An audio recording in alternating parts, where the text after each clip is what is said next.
Pour les industriels, les années 90 commencent mal car leur taux de marge décroche de 4 points et tombe à 32,4% seulement, début 94.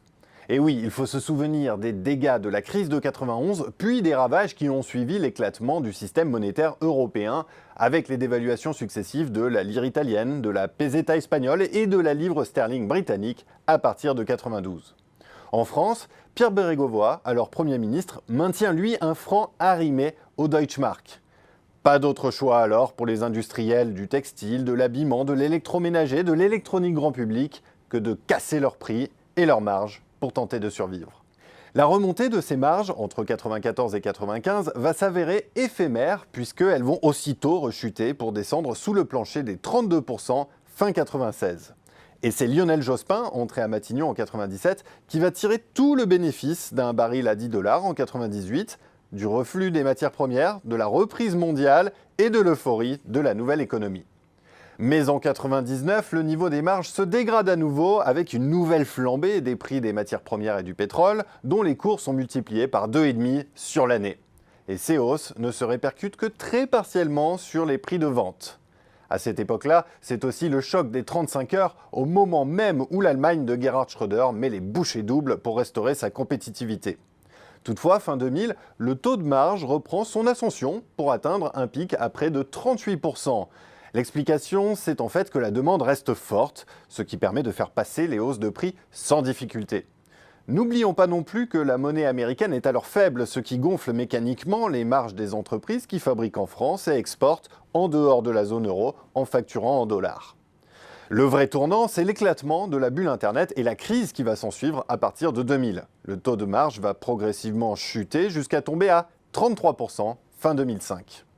Les événements vont en effet s'enchaîner sur cette période avec l'entrée de la Chine dans l'OMC fin 2001, le doublement du prix du baril, ainsi que la flambée de l'euro face au dollar, mais aussi face au yuan qui est pégé sur la devise américaine.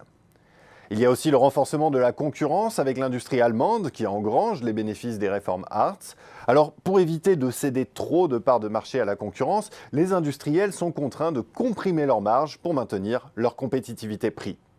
Sous le gouvernement Villepin, la situation va s'améliorer. La France bénéficie en effet d'une bonne conjoncture mondiale et du contre-choc de la variabilisation des salaires, une flexibilité qui est en fait un effet retardé des 35 heures. Mais cela n'est qu'un sursis, tant les fondements de la compétitivité sont sapés en profondeur. Et puis vient en 2009 la grande crise. Sous la présidence de Nicolas Sarkozy, la demande dégringole et les entreprises doivent encore baisser leurs prix. Pour les industriels, on peut dire que c'est le coup de grâce, eux qui avaient surstocké jusqu'en 2008, dans la crainte d'une accélération de la flambée du pétrole et des matières premières. On retrouve donc un effet ciseau classique avec un taux de marge qui s'affaisse en conséquence à 30,4%, soit son plus bas niveau depuis le milieu des années 80. Et il ne faut pas se laisser abuser par la remontée entre la mi-2009 et début 2014. D'abord, elle est très poussive et le compteur reste bloqué à 33% environ. Et surtout, elle est obtenue au prix d'un écrémage terrible des emplois et des entreprises peu productives. Entre un euro fort, la dévaluation salariale des pays du Sud et la rigueur allemande, la pression sur les marges s'est en fait à peine relâchée.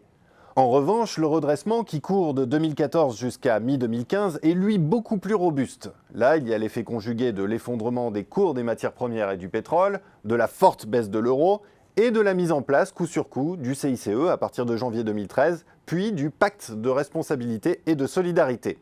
Cette inflexion de la fiscalité a eu pour effet d'abaisser le coût du travail, ce qui a permis aux entreprises de modérer leurs prix, donc de gagner en compétitivité prix tout en restaurant leurs marges. Ces dernières se situent désormais aux environs de 37%, soit un niveau assez confortable, sauf que l'industrie a vécu plus de 10 ans avec des marges massacrées. Et bien sûr, cela a joué en défaveur de l'innovation, de l'introduction de nouveaux produits, de la montée en gamme et de la compétitivité hors prix. Bref, autant de handicaps qui pèsent durablement sur la capacité du tissu productif à faire aujourd'hui face à la concurrence étrangère.